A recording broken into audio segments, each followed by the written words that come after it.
Someone just asked me if I would put something in the About section on the channel, a little about me, where I come from.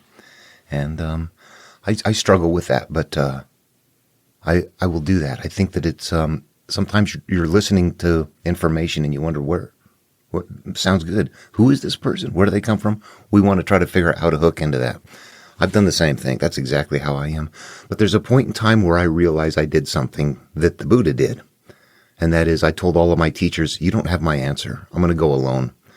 And that there's a difference there. That's something I realized that happens naturally.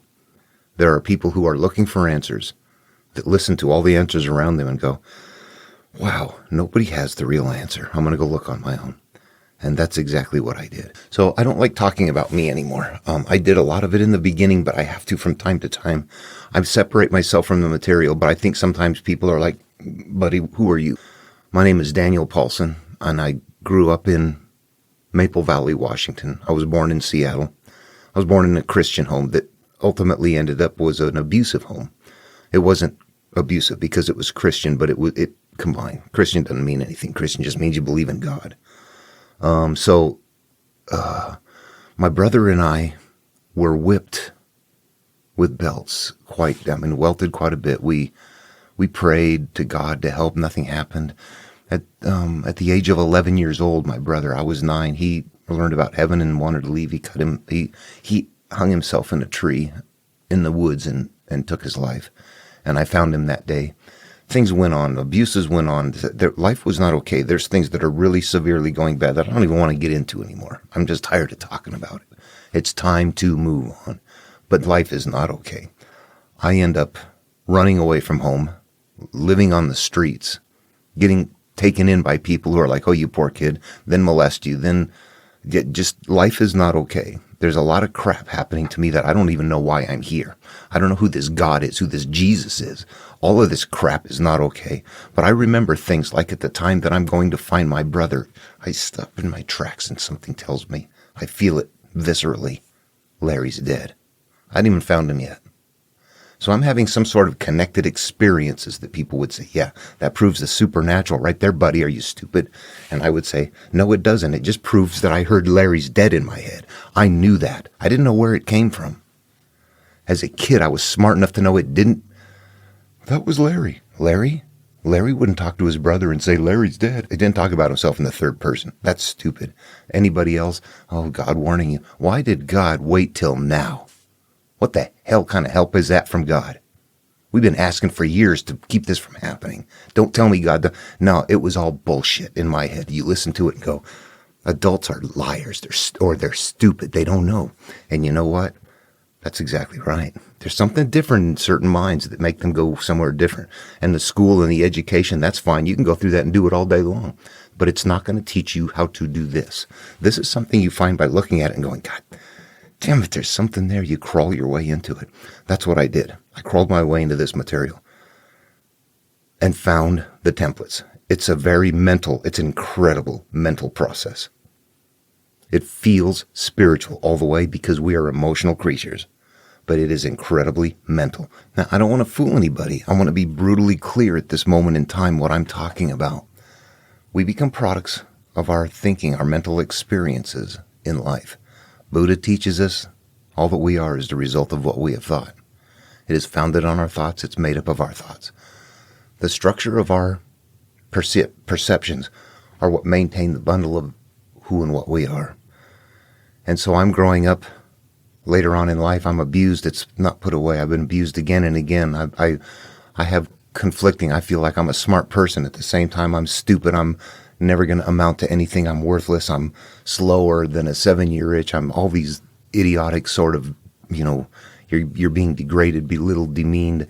Then you're being molested. Then you're getting married. And then you're being told, oh, I'm pregnant by somebody else, but I think you'll accept the baby as your own. These things are going on and I am destructing and I'm not okay. And I'm drinking and I'm getting ready to go to jail and I'm getting arrested and things are not okay. And people are like, what the hell is your problem? What kind of an evil idiot are you? And you're thinking, what the hell is this planet? What do I do? And you finally have to go back and figure out how to be okay with your brother and your mother and your father and your molester and your all of it. You have to go face it all. Does that sound fun? That's what this is. So as far as I can tell, as I complete the interpretation of what they're doing, this is just, you have to take my word for it unless you see it on your own. Do you know a saying by Nikola Tesla? To understand the secrets of the universe, think in terms of energy, frequency, and vibration. If you look at the universe, step back, go into God mode, look at it from outside, look at the universe, and it's doing whatever. Okay, Big Bang didn't happen. Some kind of fluid flux, something continuous forever, don't know. But something's happening in there and we exist. We know that. But we exist and we look and we see that everything in this universe is energy. Even matter is energy, just in a different form. Einstein taught us that. Everything is energy, and it emerges. And even if it becomes physical, it is still from that energy source. We are there. We are from the energy. And we function our life as we are evolving and becoming aware of the world around us. We're interfacing it with our five senses. That's what we needed to survive. We have to eat. We have to not be eaten. We have to watch the elements. The physical senses, we look outward. We grow up that way, losing our connection along the way of where we come from, not knowing that. And then having life experiences, and we put them away mentally, and we're flowing in a field of life experience and emotion based on the quality of the emotional state of the memories of our experiences long term. That is what we become. And in order to change the flow, this is why you do it. It's not about the other person. People go, yeah, I'm not forgiving the person who did it to me, buddy. Okay. At this point, it's not being done anymore. The energy that you're holding right there is in your mind in that state, and it's going to continue because of cause and effect to act out in your life, and you're going to carry that experience with you. So that hurt that happened one time is something you're never going to let go of, and you're going to continue to relive it cyclically, unless you go, I gotta let it go. I have to forgive. I have to change the state of the energy of that memory in order for it to happen. And boom, you just lost everybody. In fact, what the material teaches us right in Genesis, that there's a continuation of this in life, uninterrupted, that these experiences that we have that are hurtful experiences will continue to grow and become bigger. And we're going to, in some manner, perpetuate them, whether we do them ourselves or whether we impacted in some other way, we act out our demons. They become the seeds in our garden, and they become the seeds of our fruits or our weeds, our thistles. Smallest scale up, that's exactly how the teachings are held in analogs like that. And it's deciphering those analogs that teaches you that it is a mental inward-looking process for healing, but that we come from here and that our source is this way. You know, let me say it this way in its simplest form, that our brains create our perceived reality.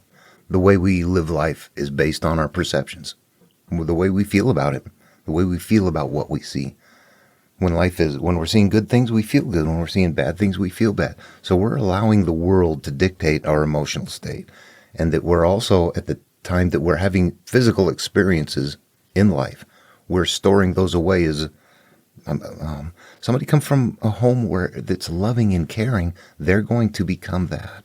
You could take that same person at birth and put them in an abusive home and hold them down, and they're going to become completely something different. You would see the two kids later and go, well, they don't even come from the same place. I guess I'd have to say there's a point in an individual's own awareness where they might look at themselves and realize, you know what, that's true. I am really a mental product of my life experiences. And if you can get there, then you can go a step further and say, well, what if I was raised somewhere else? What if I was from a different country? What if I'd been raised in Saudi Arabia or Tibet? I would think Islam is, that's the local religion, or perhaps some form of Hinduism or Buddhism would be, and you would just think that that's normal, and it would be because you were raised that way. But in each one of the cultures, the templates are framing their belief systems.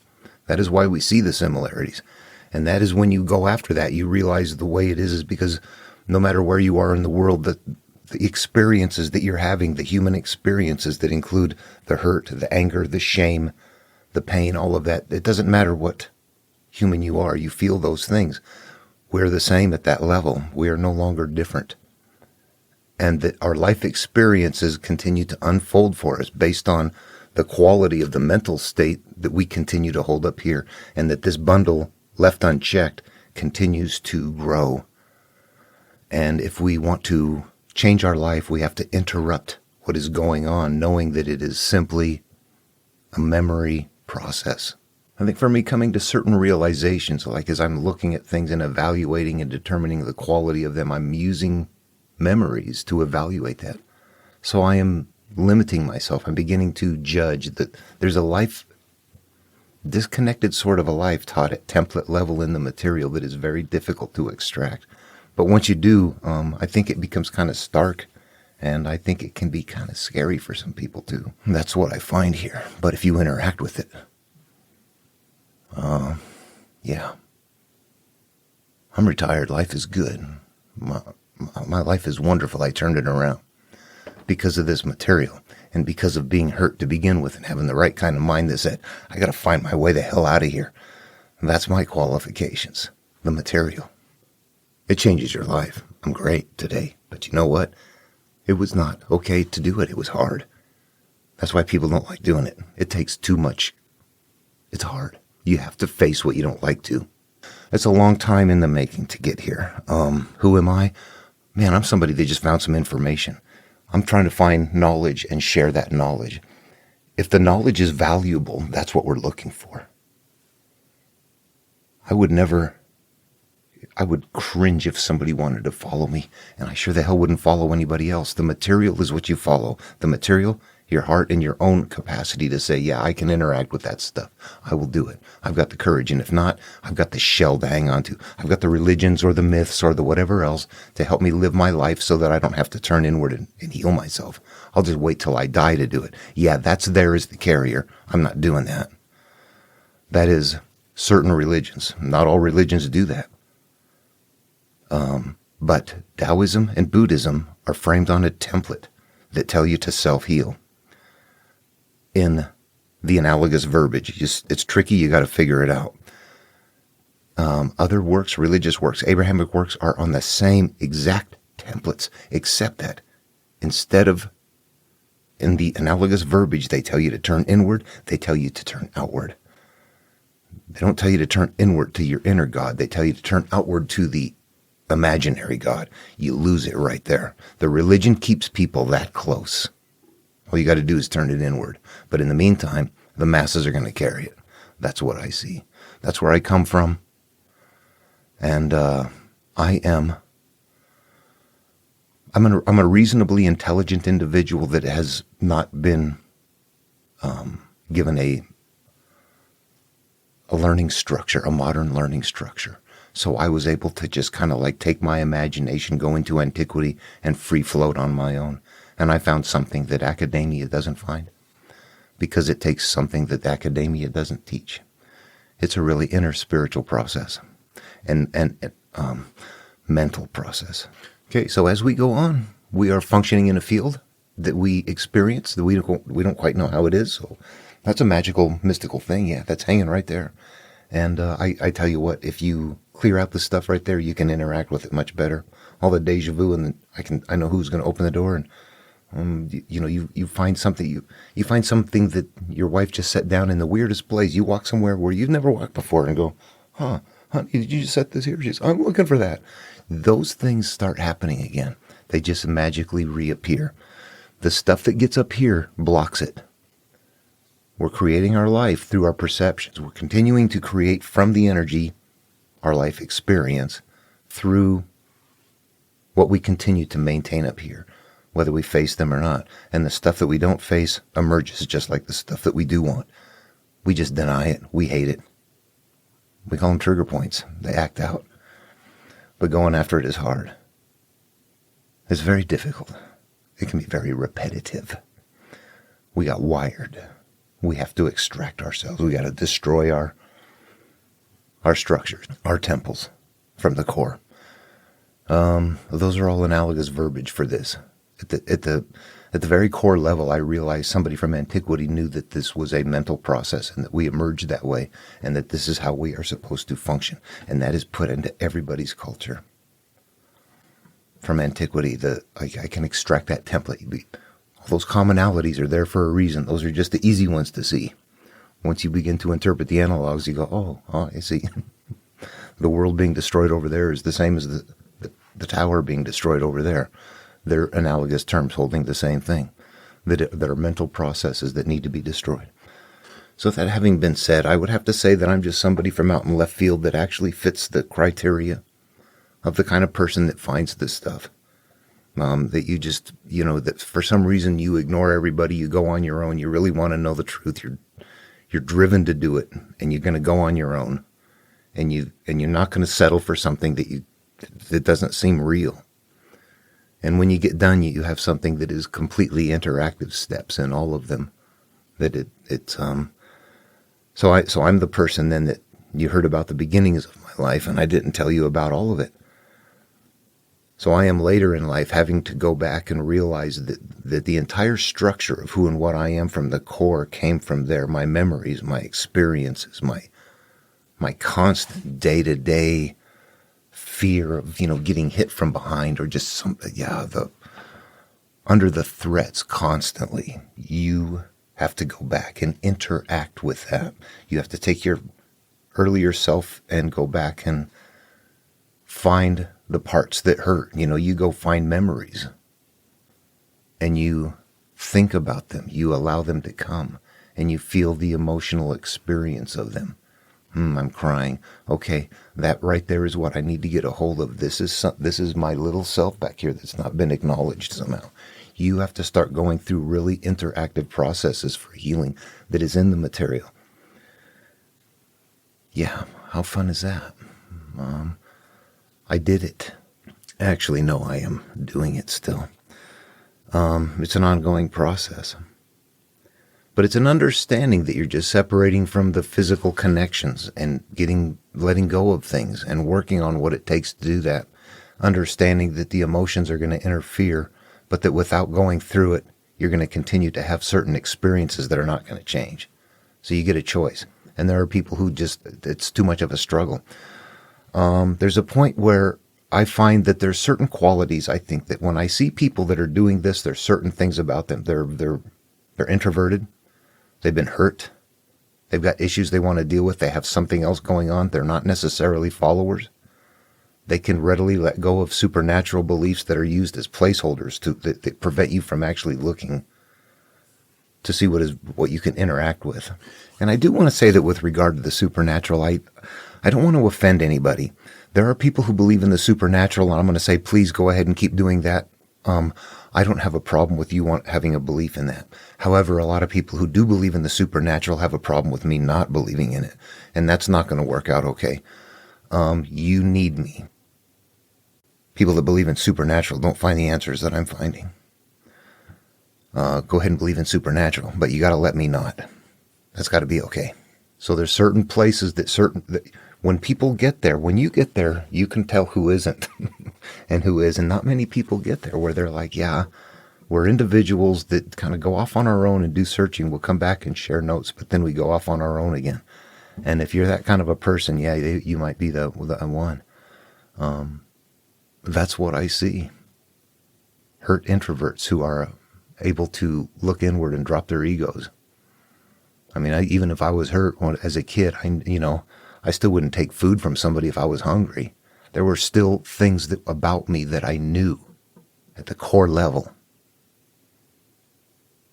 There was still a human inside that had love and compassion for other people, that had crap put on top of it. Somewhere, I just had to get that crap off. That's what this material is. We can get back to who and what we are. If we can get through the emotional blockages that prevent us from turning inward and looking at the things that we need to bring out into the light. Okay, hope this video covered what was looked for. Please feel free to ask any questions. I don't hold myself in any kind of a light of authority, not at all. I just say, hey, look at my life. This is what I found. This is what I did, and here's what happened. It's yours if you want it. That's all I'm doing. I've thought long and hard about this, and I think sometimes it can seem pretty far-fetched. It really does. Long ago, if I had heard what I have to say right now, I would have thought, what a nutcase. It has been such a growth to get here. And one of the biggest reasons I think that I was able to make it finally was I understood that we have incredible modern day biases today. And that these stories were something that was their media of the day. They were working through these stories and their puzzles. And I'm finding structure, and I'm finding pointers, and I'm finding numbering to word and word to numbering things throughout the Bible that are these things that I'm catching with the computer, but I wouldn't see them otherwise. They had them memorized. They could pull all of that up at the same time. We're looking at it linearly. I'm trying to figure things out and I can't see it, where they had the drop on us.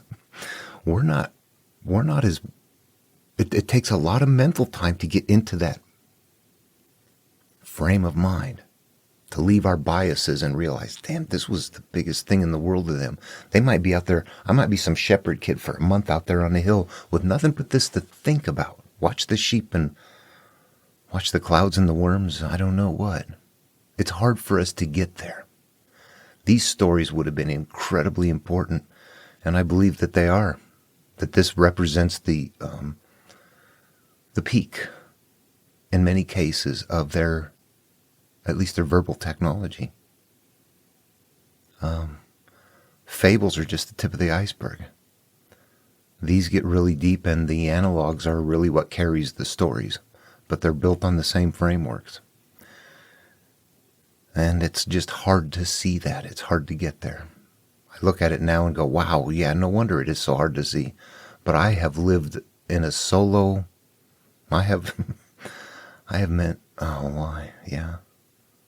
Weeks, months alone in tents, off in the woods places, up in the mountains, just pondering, reading. Something was there.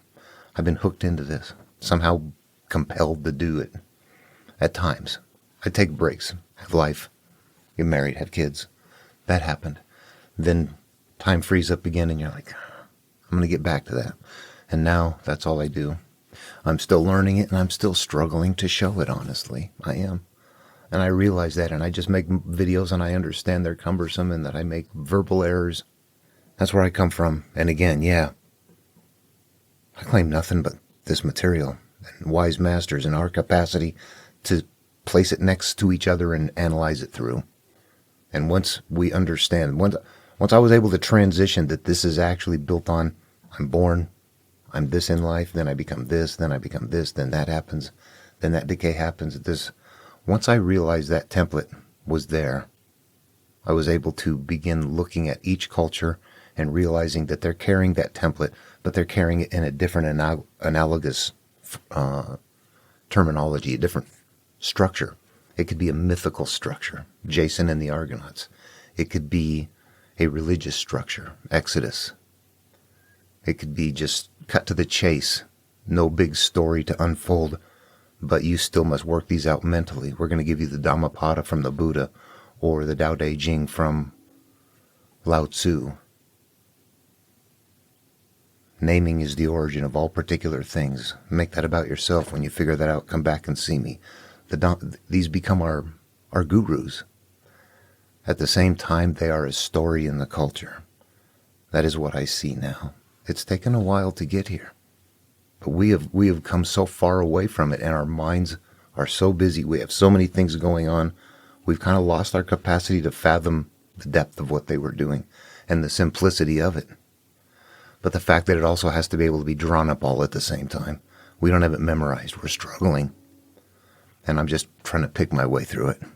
And then post cumbersome videos showing what I'm doing. Anyway, that's it. All right. Qualifications? None. Just playing. But it's a trip. And I found the way. I did. It's interactive. But you know what? The only way that's demonstrable is anytime somebody picks up the tools and turns inward. Only when it's personal is it real. Love one another. See you in the next video.